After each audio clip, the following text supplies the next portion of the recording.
I believe that your life is never the same as that nanosecond before you hear the words you have cancer. That was a clip from Siteman's podcast, This is Cancer, the episode entitled Impossible is Nothing. Now, March is Colorectal Cancer Awareness Month, so for today's Wellness Wednesday, we are talking about what you need to know. Here to share more is radiation oncologist Dr. Hyung Kim and the Senior Executive Director of American Cancer Society, Elizabeth Brown. Thank you both so much for joining us today. Thanks for having us. Thanks for having us. Okay, Dr. Kim, why don't we start with you? When people hear colorectal cancer, they still might be confused. What is it, and how do I know if I'm at risk? Sure. So colorectal cancer generally is cancer that's found in the colon or the rectum, which is the large gut of our body. And how we know if we're at risk, there's many risk factors that could potentially put someone at risk.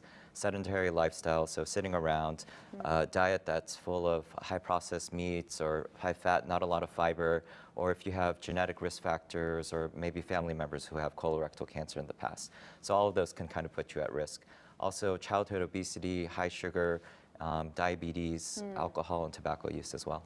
So let's talk about prevention then. Elizabeth, with the American Cancer Society, I know that's a lot of what you do, is trying to talk about prevention. So colonoscopies, when do you need to get one?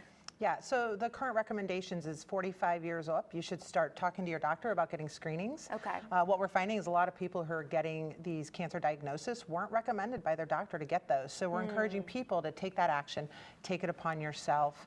We're seeing a rise in colon cancers in younger ages. So it's really important that people go out and get those screenings. And speaking of that, Dr. Kim, we have the Young Onset Colorectal Cancer Program at Siteman. So what is that? So that's a new initiative that we've had with Siteman Cancer Center. So young onset patients are diagnosed under the age of 50, and they have a lot of unique socioeconomic circumstances. A lot of people don't want to talk about it. There may be genetic risk factors. So we made a program at Siteman Cancer Center where we can really consolidate their visits. We can refer them to ancillary services, fertility, sexual health, genetic counseling, and really cater the care for this young population because it's new, it's scary, and we need to take care of them in a different way. Well, it is scary because usually you don't really think like I'm at risk for this because you are under 50, you are under that usual range. So if you're a young person, is there something that you should be looking out for that maybe like, oh, I should have this on my radar? You know, colorectal cancer is the leading death in men under the age of 50 and the second leading for women.